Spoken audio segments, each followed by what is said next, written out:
General Motors facility in Oshawa, Ontario, is the latest Canadian auto plant to feel the effect of U.S. tariffs. Amazon, Jeff Bezos' sources telling CNN that the president at one point wasn't happy earlier today. So here's the real question. How is Canada, the country hit hardest by U.S. tariffs, bouncing back stronger than ever, while the U.S. economy seems to be getting stuck in its own protectionist web? Could it be that in trying to defend its economy, Washington is actually tying its own hands? Since 2023, under President Donald Trump's second term, the U.S. has launched a new wave of tariffs under a familiar banner, bringing jobs back. But this time, it's different. These aren't just negotiating threats, they're real punches. And the first target, Canada, a neighbor, an ally, a trading partner for over a century, steel and aluminum tariffs on Canadian imports jumped from 25% to 50%. Auto parts crucial to deeply intertwined North American supply chains got slapped with a 25% tariff. The changes didn't hit overnight, but the ripple effects traveled fast into assembly lines' price. Tags and export orders, American consumers felt it first. Car prices jumped by thousands. Steel prices swung wildly, and everyday items got more expensive. Meanwhile, just across the northern border, Canada quietly chose a different path. Instead of begging or retaliating, they did something else. They began to unplug, not with a single act, but with a national strategy. In November 2024, Canada signed a massive $214 billion trade deal with Asian and Latin American nations, including Indonesia, a market of 280 million people. At the same time, Ottawa rolled out a $2.3 billion Indo-Pacific strategy. This wasn't just another trade deal, it was a structural pivot. For the first time in over half a century, Canada stepped off the US track. Here's how I see it. This isn't just a trade spat, it's a strategic fracture. Washington thought it was rewriting the rules. But in doing so, it started tearing down the very system the US built after World War II. When the US raised tariffs, it didn't just hit goods, it hit trust. The trust that North American trade was stable, long-term, above political mood swings. Once that trust cracked, what broke first wasn't the trade volume, it was the development model. Canada saw it sooner than most. They didn't shout, they didn't protest, they re-engineered their supply chains, they shifted investments, they cut new deals, and they sent a signal to the world. Canada is a place of stability, what no one's talking about, and other nations are watching this exit quietly. The EU, Japan, India, they're all starting to look at Canada as an alternative gateway. If that continues, America might not lose its central role because of competition, but because it walked itself out of the trust network, or some context after World War II. Canada and the US weren't just military allies, they were economic twins. The Great Lakes region, from Detroit to Ontario, was known as a single production machine. Cars designed in the US, frames built in Canada, final assembly back in the US in 1989. NAFTA was born more than a trade deal.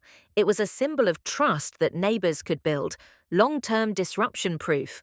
Economic ties back then, a third of Canada's exports went straight to the US. The two economies grew around each other with shared standards, joint supply chains, and common strategies. But now one tweet can change tariffs, policy shifts with every election cycle. What seemed rock-solid is starting to wobble when Canada signed its deal with Indonesia. It wasn't just chasing a big market, it was building a backup model, a value chain free from Washington's political risks. From my perspective, Central Wool Canada's pivot didn't start with one big political shock, but with three quiet, painful cuts. First, tariffs. Doubling steel and aluminum tariffs to 50% hit the very spine of North American supply chains. When Canadian suppliers warned that prices would double, they weren't bluffing us. Steel distributors cancelled orders.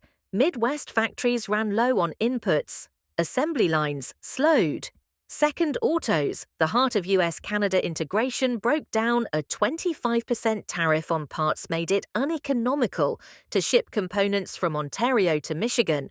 Supply chains optimized for 3 decades were thrown into chaos. Third, energy risks. When US officials floated the idea of limiting Canadian oil and gas imports, the message was clear. Nothing is off-limits anymore in just months. Ottawa closed the CEPA deal with Indonesia, slashing 90% of tariffs. It also rolled out its $2.3 billion Indo-Pacific strategy, deepening ties with Japan, India, and the EU. This wasn't a new idea, but for the first time, it was fully activated. The impact, it's not just in spreadsheets or export stats, it's cascading through every layer of the economy. Factories, trades, towns. In the US, small and mid-size businesses that rely on Canadian steel saw input costs explode. Construction machinery and manufacturing firms began cutting corners. Some big players considered moving to Mexico, but even Mexico got caught in the tariff crossfire. Autos felt it hard. Average car prices jumped by thousands. Major automakers started cutting orders from smaller suppliers and looking outside the US for alternatives. Meanwhile, Canada became the safe bet. Farmers shipped grain to Indonesia, Malaysia, and Latin America, offsetting US losses. Tech and energy pulled in capital. Canada became predictable in a world full of risk. FDI into Canada jumped 9% in the US. It fell 28%. Small number, big signal. If this trend continues, the US won't just lose markets, it could lose influence. Canada is becoming a new hub about connecting Asia, Latin America, and Europe. Canada's no longer just America's neighbor. It's positioning itself as a global bridge, a go-to destination for businesses looking to avoid tariffs, broken supply chains, or volatile policies from global superpowers. It's not just about attracting capital. Canada is launching homegrown growth. Being seen as a safe haven opens doors to markets, investors, and technologies at an unprecedented scale. Especially in tech, new capital is flowing in from North America, Europe, and Asia. Research labs and innovation hubs are popping up around Toronto, Vancouver, and Calgary. Even the auto sector is catching wind while US tariffs stall production. Canada's free trade agreements, especially with Mexico and East Asia, keep parts flowing. Ontario's factories aren't just surviving, they're picking up international orders from automakers, rethinking their global strategy and the labour market. Canada's creating new jobs in clean tech, EVs, and renewables industries that once relied heavily on US demand. Vocational schools and tech colleges are rolling out new programs in batteries, robotics, automation. The skills that will define industry in 2030 if even a close partner like Canada pulls back because it lost faith. What do you think the rest of the world sees when Canada says, "We bring predictability and America brings uncertainty"? Who do you think wins the next global race? 5 major German car brands, 37,000 Audi vehicles on hold, and a 5% tariff from Trump are pushing Europe's entire auto industry to the edge. Could this be the start of a full-blown trade war in May 2025? A brief but powerful notice shook the European auto industry. President Donald Trump issued an ultimatum. If European carmakers don't relocate production to the US, they will face a 50% tariff on all imported cars, starting June 1st. Trump left no room for negotiation, no maybe or consideration here, only 2 options: build a factory in the US or pay the price. The reaction was swift. Stocks for companies like Volkswagen, BMW, and Mercedes-Benz plunged by 6% to 12% in just 3 days at a time. When every company's worth is tied to its market value, this volatility not only hits finances, but damages trust. More seriously, ongoing mergers and acquisitions. M&A were either delayed or cancelled.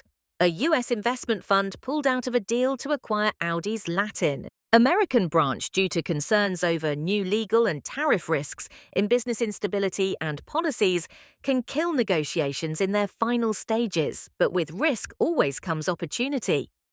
When the 50% tariff on imported gas-powered cars from Europe was proposed, it didn't just stun traditional car makers, it unexpectedly opened the door for the electric vehicle EV and urban mobility sectors in the US. Homegrown tech startups long struggling to carve out space suddenly found new room to grow. Rivian, a leader in the electric pickup truck segment, saw orders surge by 28% in May. Alone Lucid Motors, with its luxury Air electric sedan, even announced a 20% expansion of its production line in Arizona to meet soaring demand.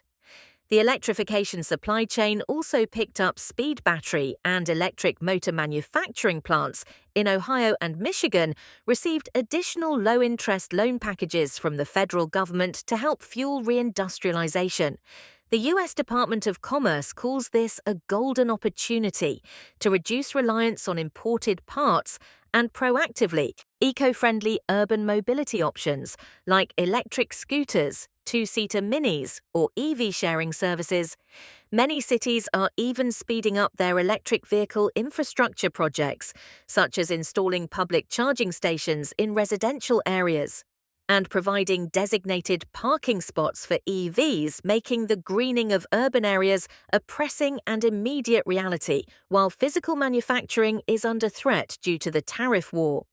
Another front of competition is quietly accelerating the tech race in self-driving cars and artificial intelligence AI. German car makers, known for their mechanical precision, are realizing that their technical edge is being challenged by the rise of software technology from the US and China, facing the threat of being pushed out of the US market, where consumer spending is high and tech-savvy buyers abound.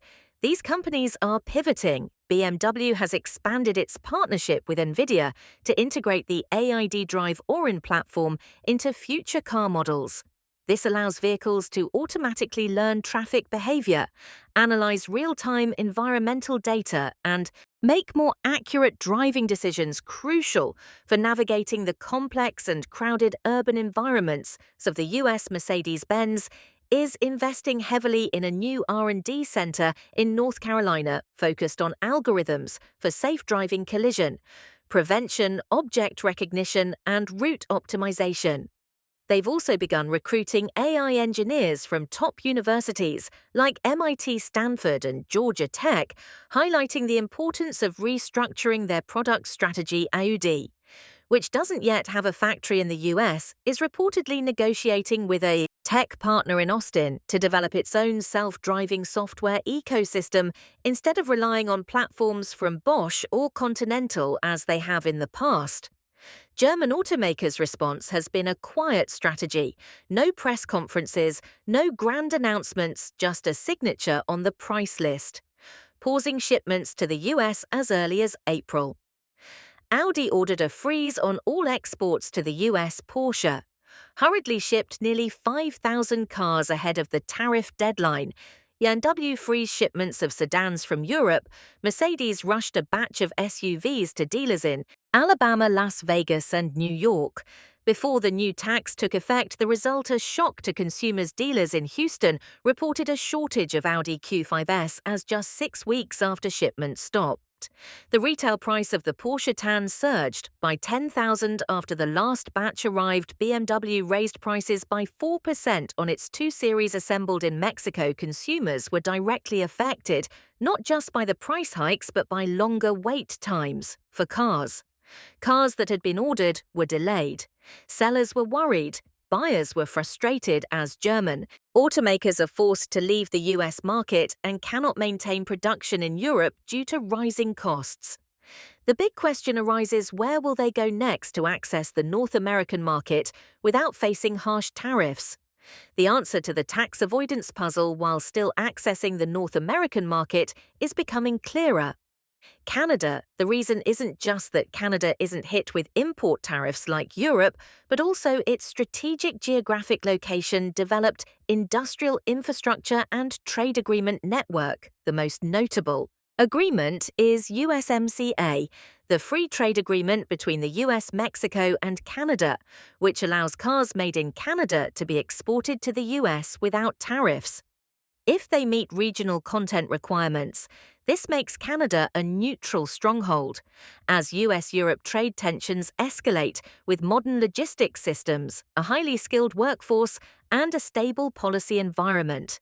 Canada is no longer just a safe third party, it's becoming the new strategic hub for the global auto industry.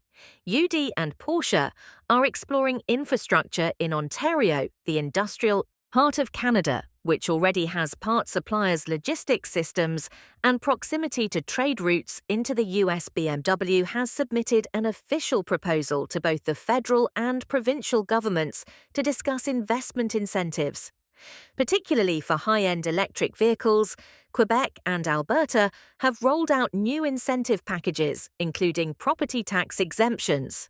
Reductions in the first 5 years, cuts in corporate income taxes, and support for plant construction costs, aiming to attract green technology projects and eco-friendly supply chains with a wide open and trade network, abundant clean energy, and clear incentives. Canada is positioning itself as the 21-seat Century auto manufacturing hub. The shift of production lines from Europe to Canada is reshaping the Canadian auto market. In 3 clear ways. First, Canadian consumers are directly benefiting car prices from brands like Audi, BMW, and Porsche are likely to decrease slightly due to reduced logistics costs and tariffs, while delivery times are expected to shorten significantly. Second, the job market in industrial provinces like Ontario and Quebec is booming. The opening of factories will not only create thousands of direct jobs, but will also drive demand for AI engineers, supply chain experts, and high-tech technicians, especially in the green electric vehicle production sector. Lastly, Canada is becoming the strategic springboard for automakers to re-export to the US without the 50% tariff. Thanks to the USMCA, cars assembled in Canada can be legally shipped and cost-effectively sent to neighboring states like Michigan and New York while meeting regional content requirements. This isn't just a tax avoidance solution, it's a smart move that allows companies to better control their supply chains and improve adaptability in a volatile trade environment. The crisis is no longer hypothetical. Decisions have been made, cars have stopped shipping, plans are being redrawn. And while US factories scramble, investors, dealers, and consumers are witnessing a full-scale reshaping of the global auto industry, starting with a 50% tax. So simple as that, we have our own country, screw everyone fried. We're not to be annexed, you're either our neighbour or you're not anything with us. I'm refusing to buy anything from them, even if it's miniature carrot. I chase a package we can eat without products from the US. I don't feel like I need the strawberries. You know what? In recent years, a series of well-known US brands like Walmart, McDonald's, Kraft Heinz Campbell, and Coca-Cola have seen significant revenue declines in Canada. Specifically, Walmart, with over 400 stores nationwide, had to close at least 8 locations last year, mainly in smaller markets like Calgary, and St. John McDonald's Canada experienced a revenue drop of over 12% since mid-2023, with Quebec seeing a decline of up to 19%. Many stores in Montreal and Vancouver have closed or reduced operating hours. Kraft Hind revenue fell 6% in Q1 2025. Campbell sales dropped 8% over the past 2 years, losing 12% of the canned soup market in 18 months. Coca-Cola lost nearly 9% market share in 2024, ceding ground to organic beverages, sugar-free mineral water, and homemade kombucha. These declines are not just normal economic fluctuations, but reflect a strong shift in consumer preferences. Canadian consumers no longer choose products solely based on price or convenience. They now prioritize products that clearly reflect values of health, environmental protection, and community connection. A 67-year-old woman once loyal to Walmart has switched to local stores where people still remember my husband's name instead of the large supermarkets that feel less personal. Many consumers opt for organic, clean products with transparent origins, putting pressure on US brands to adapt if they want to retain customers. This shift also mirrors a global trend towards sustainable consumption, where buyers are increasingly aware of the social and environmental impact of every product they choose and an important consumer group. Generation Z is making completely different choices. They care about food origins, nutritional content, salt levels, and environmental impact. This generation is driving down revenue for traditional brands like McDonald's, contributing to a